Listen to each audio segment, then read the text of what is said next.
নমস্কার, আমি জয়ী চাঁদ। আপনাদের এই চ্যানেলে স্বাগত।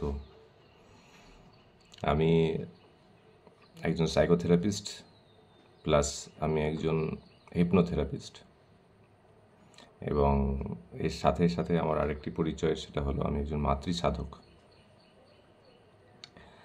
তো আমি এখানে যোগানন্দ পরমহংস দেবের একটা কথা দিয়ে আমি শুরু করব, যেখানে উনি বলছেন যে magnetism is the future of all spirituality. এই কথাটা উনি কেন বলছেন? ম্যাগনেটিজম কি, খায় না মাথায় দেয়? বস্তুটা কি? এটা কি ম্যাগনেট নিয়ে কোনো সম্পর্ক, কোনো চুম্বক নিয়ে কোনো কাজকর্ম, নাকি অন্য কিছু? না, এখানে ম্যাগনেটিজম বলতে যেটা বোঝানো হয়েছে, সে ম্যাগনেটিজম হচ্ছে আমাদের পোলারিটি।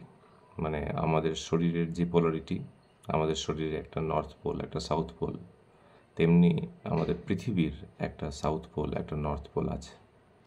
তো সেটাকে কি করে আমরা আনলক করতে পারি, কি করে আমরা সেটাকে আমাদের নিজের ফরে কাজে লাগাতে পারি, সেটার নামই হচ্ছে ম্যাগনেটিজম। আর ম্যাগনেটিজমের 3টে ধাপ আমি শেখাই ম্যাগনেটিজম।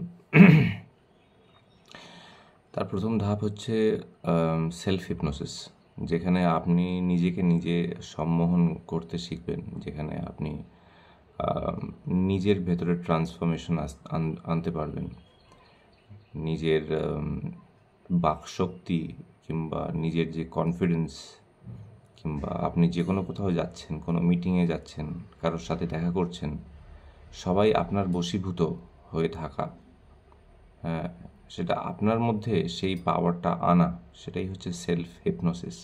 মানে আপনার ধরুন মাথা যন্ত্রণা করছে, আপনি যখন সেলফ হিপনোসিস শিখে যাবেন, আপনার মাথা যন্ত্রণাটা আপনি নিজেই কমিয়ে ফেলতে পারবেন, কোনো রকম তার ওষুধের প্রয়োজন নেই।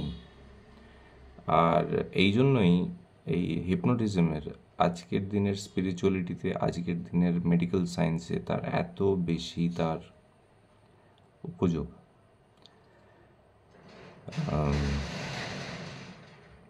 সবার শেখা উচিত। আর আমি মনে করি যে পৃথিবীর এটা লুপ্তবিদ্যা, যেটা সবার শিখে সব মানুষের কাজে লাগানো উচিত। যাই হোক, যেখানে আসছিলাম, সেলফ হিপনোসিসের পরে আসছে হিপনোটিজম। হিপনোটিজম মানে হচ্ছে হিপনোটাইজ করা, অন্য কাউকে হিপনোটাইজ করা। কিসের জন্য? কোনো ভালো কাজের জন্য। কোনো খারাপ কাজের জন্য হিপনোটাইজ করানো আমি শেখাই না। আমি শুধুমাত্র চিকিৎসা শাস্ত্রে, চিকিৎসার কাজে অল্টারনেটিভ মেডিসিন হিসেবে ইউজ করানো আমি শেখাই। অনেকে আছেন আমার থেকে শিখে তারা নিজস্ব ক্লিনিক খুলে তারা প্র্যাকটিস করছেন, এবং তারা একজন সফল একজন থেরাপিস্ট। তার সাথে সাথে আরও একটি মাত্রায় এই বিদ্যাটি কাজে লাগানো যায়, সেটা হলো আধ্যাত্মিকতা। কারণ একজন সফল সম্মোহনবিদ যে নিজেকে সেলফ হিপনোসিস খুব ভালোভাবে করতে পারে, সে যে কোনো রকম সাধনা, বিশেষত তান্ত্রিক সাধনা, সে খুব তাড়াতাড়ি করে ফেলতে পারে। তার খুব তাড়াতাড়ি মন্ত্রসিদ্ধ হয়ে যাবে, কারণ সে এমন এক প্রচণ্ড আকর্ষণ স্থিতি তৈরি করে, যাতে যে কোনো ইষ্ট দেবতা, মন্ত্রের মধ্যেই দেবতা বাস, ফ্রিকোয়েন্সি, যে কোনো ফ্রিকোয়েন্সি ম্যাগনেটের মতো অ্যাট্রাক্ট হয়ে আসে, এবং আমরা তাকেও হিপনোটাইজ করতে পারি, আমরা কোনো এনার্জিকেও হিপনোটাইজ করতে পারি। অনেকে আসে যারা বিভিন্ন রকম এনটিটিতে ভুগছেন, বিভিন্ন রকম এনটিটি তাদের শরীরে বাসা বেঁধেছে, এরকম অনেক কেস আসে। তো আমরা কিন্তু জাস্ট বাই হিপনোসিস, আমাদেরকে অত তন্ত্র মন্ত্র, অত যজ্ঞ এত কিছু করার দরকার পড়ে না। আর এই ব্যাপারটা হয়তো জানলে আমাদের যারা ফেলো কলিগ মাতৃসাধক, যারা হবন পূজা ক্রিয়াদের মাধ্যমে যারা সমস্যার সমাধান করে থাকেন, তাদের ব্যবসাটা একটু হলেও মার খাবে। কিন্তু এটা সত্য।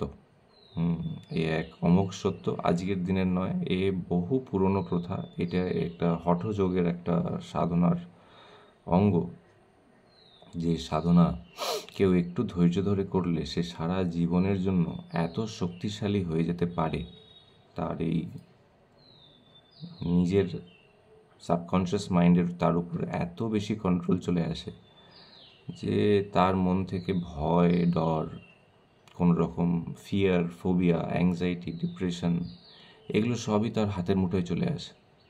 যত রকমের রিপু, কাম, ক্রোধ, লোভ, মদ, মাৎসর্য, এগুলো সবই তারণ করা যায় এই সম্মোহনের দ্বারা। আর যে এই সম্মোহন সাধক কিংবা ত্রাটক সাধনা যারা করেন কিংবা যারা শিখতে চান, আমি তাদেরকে একটা উপদেশ দেব যে প্রথমেই গিয়ে আপনি, কেউ বলেছে বলে আপনি সোজা গিয়ে বসে গেলেন সূর্যের সামনে আর ভাবলেন না আমি সূর্যের মতো শক্তিশালী হব বলে সূর্য সাধনা শুরু করে দিলেন, তাতে কিন্তু আলটিমেটলি আপনাকে চোখের ডাক্তারের কাছে যেতে হবে। তার কিছু নিয়ম আছে, আর সেই নিয়মগুলো একদম প্রপারলি জানার খুব প্রয়োজন। একবার যে সম্মোহন সাধক, যে সম্মোহন বিদ্যার পারদর্শী শিখছে, সে অনুভব করে যে প্রতিটি দেবী দেবতা, প্রতিটি দেবতা, সে যার ব্যাপারেই ভাবুক না কেন, সেই মানুষটি তার কথা রিটার্ন ভাবতে বাধ্য। ধরুন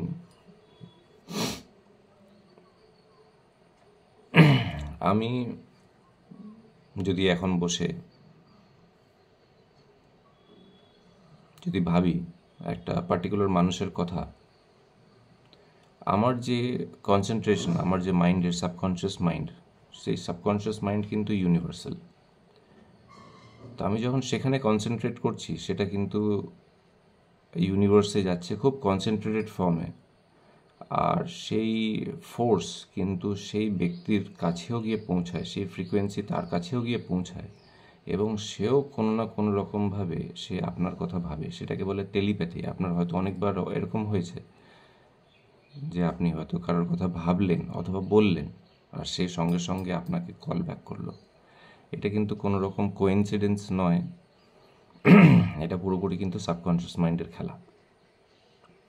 তো সেই জিনিসটাকে পারফেক্ট করে নেওয়া, সেই জিনিসটাকে আরও বেশি আয়ত্তে নিয়ে আসা, প্র্যাকটিস করতে করতে, আরও বেশি প্র্যাকটিস করতে করতে, তাতে কি হয়, তাতে আমাদের যে ইন্দ্রিয়, যা আমাদের 5টা ইন্দ্রিয়, কর্মেন্দ্রিয়, চক্ষু, কর্ণ, নাসিকা, জিহ্বা, ত্বক,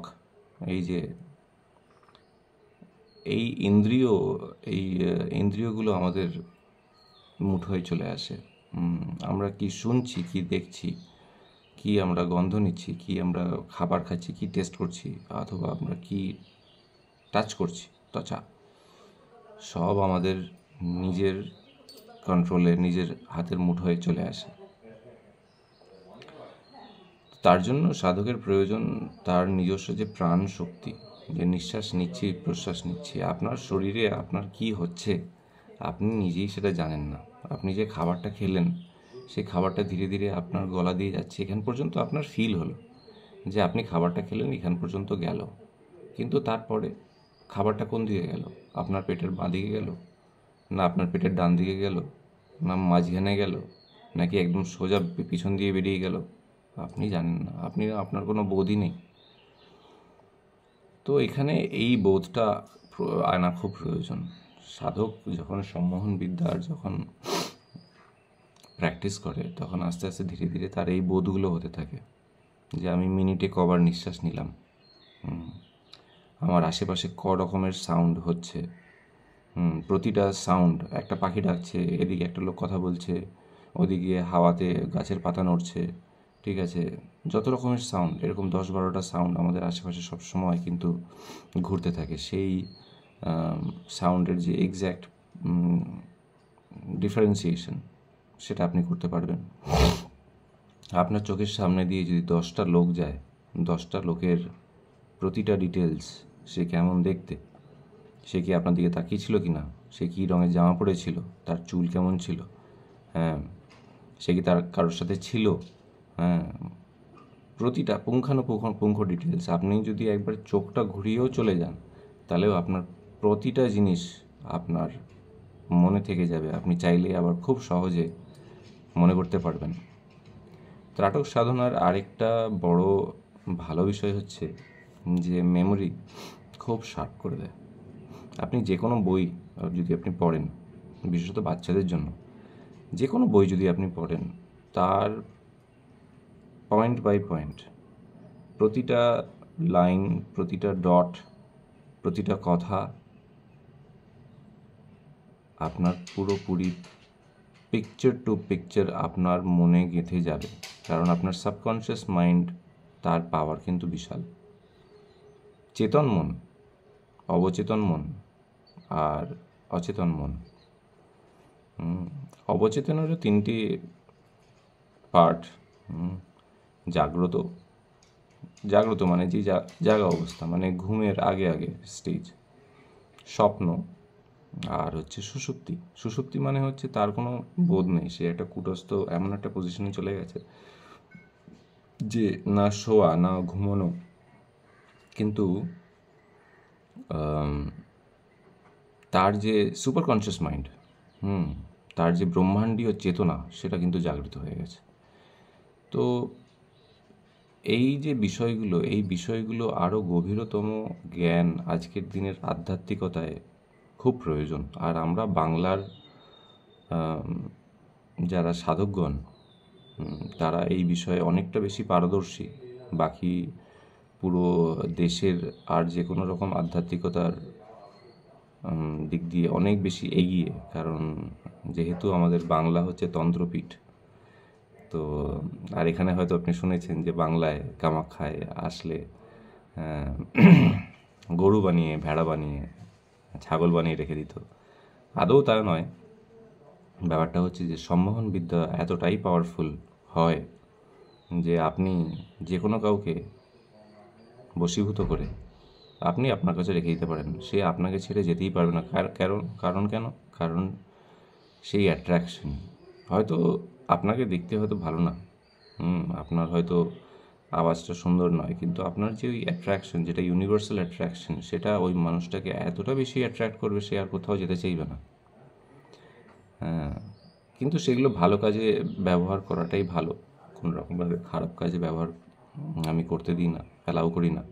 আর যদি সেটা করেও বা, সেটা কাটতেও আমার বেশিক্ষণ সময় লাগে না, কারণ সম্মোহন বিদ্যা যে কোনো কেউ যে কোনো কারোর উপর করে বেরিয়ে যাবে, আর যা খুশি তাই লুটপাট করে বেরিয়ে যাবে। আমার অনেক স্টুডেন্টরা আগে ট্রাই করেছিল, কিন্তু তারপরে দেখেছে যে না, এই তো সম্ভব না। আমি দাঁড়িয়ে আছি যখন, সেখানে সেটা সম্ভব না। সেটা আমি যে কোনো রকম নেগেটিভিটি যদি হিপনোটিজমের মাধ্যমে যদি হয়ে থাকে, তো সেটা আমি বরাবর সেটাকে কেটে দিই সবসময়। হ্যাঁ, যদি কেউ ভালো কাজ করে তাকে আমি শাবাশি দিই এবং তাকে আরও উদ্বুদ্ধ করি সে আরও যাতে ভালো কাজ করুক। এমন অনেক আমার স্টুডেন্ট আছে যারা রেগুলার চিকিৎসা করছে, আর্থারাইটিস, পাইলস, বিভিন্ন রকম সেক্সুয়াল প্রবলেম, বিভিন্ন রকম ডাইজেস্টিভ প্রবলেম, বিভিন্ন রকম memory problem, psychological problem, bipolarity, ADHD, Parkinson's, এমনকি এপিলেপসি পর্যন্ত সব কিন্তু আমাদের সম্মোহন বিদ্যার দ্বারা কিন্তু ঠিক হয়ে যায়। যে কোনো রকম নার্ভের সমস্যা, সেগুলি সবই কিন্তু সম্মোহনের মাধ্যমে ঠিক হয়ে যায়, কারণ সাবকনশিয়াস মাইন্ড হচ্ছে চালক। যে রথে করে অর্জুন যুদ্ধ করতে গেছিল মহাভারতে, তার সেই রথের কিন্তু সারথি ছিলেন কৃষ্ণ। তো এই কৃষ্ণই হচ্ছে আমাদের সাবকনশিয়াস মাইন্ড। সেই কৃষ্ণের হাতেই কিন্তু আপনার যে রথের লাগামটা, সেটা আপনাকে ছেড়ে দিতে হবে। আর সেটারই বিদ্যা হলো সম্মোহন বিদ্যা। আর কৃষ্ণ থেকে বড় সম্মোহনবিদ আর কেউ এখনো পর্যন্ত হননি। তো সেই বিদ্যা, সেই গূঢ় বিদ্যা, গুপ্তবিদ্যা, সেটা শিখে যে কোনো মানুষ নিজের যাবতীয় উন্নতি, আর্থিক উন্নতি, শারীরিক মানসিক চিকিৎসা এবং তার আধ্যাত্মিক শক্তি, সব কিছুর ক্ষেত্রে এটা হচ্ছে এক অমোঘ বাণ। আপনি কারোর উপরে তন্ত্রমন্ত্র যদি দেখেন, হ্যাঁ ঠিক আছে, তার উপরে কোনো তন্ত্রমন্ত্র, কোনো রকম নেগেটিভিটি, কোনো রকম মন্ত্র চালিত হয়েছে, কিংবা কোনো রকমভাবে এন্টিটি, কোনো রকমভাবে অন্য কোনো বিষয়ে সে খুবই একদম তিতিবিরক্ত, খুবই পরেশান হয়ে আছে, আপনি তাকে ডাকুন। আপনার খুব বেশি হলে, আপনি যদি একজন সম্মোহনবিদ হন,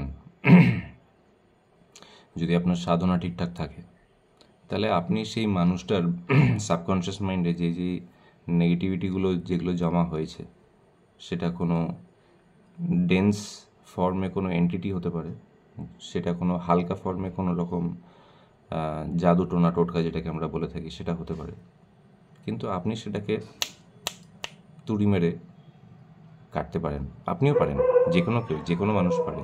এটা প্রতিটা মানুষের সেই শক্তি দেওয়া আছে। এবার আপনি কিভাবে সেটাকে চালিত করবেন সেটা পুরোপুরি আপনার বিষয়।